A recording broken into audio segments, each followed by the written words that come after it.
ദൈവതിരുനാമത്തിന് മഹത്വമുണ്ടാകട്ടെ. ഏവർക്കും ഹെർമിറ്റ്സ് ടോക്സിലേക്ക് സ്വാഗതം. ഇത് ഹെർമിറ്റ്സ് ടോക്സിന്റെ 1108 ദിവസം. ഈ ദിവസത്തിന് 2 പ്രത്യേകതകളാണ് ഉള്ളത്. ഒന്ന്, നമ്മുടെ കർത്താവിന്റെ ചേലാകർമ്മ പെരുന്നാൾ. 2, 2026 എന്ന പുതിയ വർഷത്തിലേക്ക് നാം പ്രവേശിച്ചിരിക്കുന്നു. ഈ പുതിയ വർഷത്തിലെ പ്രഭാത ചിന്തയ്ക്കായി തിരഞ്ഞെടുത്തിരിക്കുന്ന വേദഭാഗം ശുദ്ധമുള്ള ലൂക്കോസ് 12-ാം അധ്യായം 48-ാമത്തെ തിരുവചനമാണ്. വളരെ ലഭിച്ചവനോട് വളരെ ആവശ്യപ്പെടും, അധികം ഏറ്റുവാങ്ങിയവനോട് അധികം ചോദിക്കും. ഈ ഭൂമിയിൽ ജനിച്ചിട്ടുള്ള എല്ലാവർക്കും അവകാശങ്ങളുണ്ട്, കർത്തവ്യങ്ങളും ഉണ്ട്.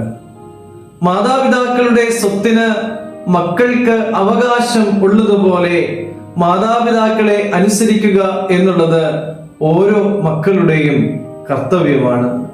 ജീവിതത്തിന്റെ ഓരോ മേഖലകളിൽ ഉള്ളവർക്കും അധികാരങ്ങളുണ്ട്, അവകാശങ്ങളുണ്ട്, കർത്തവ്യങ്ങളുമുണ്ട്.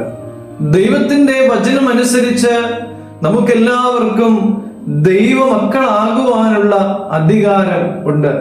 പ്രിയമുള്ളവരെ, ഈ കഴിഞ്ഞ ഒരു വർഷക്കാലം നമുക്ക് ലഭിച്ചിട്ടുള്ളതായ അധികാരങ്ങളും അവകാശങ്ങളും പ്രയോജനപ്പെടുത്തുവാനായിട്ട് നമുക്ക് സാധിച്ചുവോ?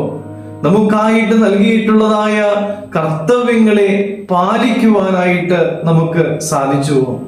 ദൈവമക്കളാകുവാനുള്ള അവകാശം ലഭിച്ചവരായ നമുക്ക് ദൈവത്തിൽ വിശ്വസിച്ചുകൊണ്ട് സ്നേഹത്തിൽ നടക്കുക, വിശുദ്ധിയിൽ ജീവിക്കുക എന്നീ കർത്തവ്യങ്ങളുണ്ട്.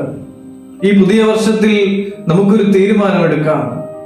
എനിക്ക് എൻ്റെ ദൈവം നൽകിയിട്ടുള്ളതായ അവകാശങ്ങളും അധികാരങ്ങളും പൂർണ്ണമായി ആസ്വദിക്കുന്നതിനോട് ഒപ്പം ഞാൻ എൻ്റെ കർത്തവ്യങ്ങൾ പൂർണ്ണമായും നിർവഹിക്കും എന്നുള്ള ഒരു തീരുമാനം.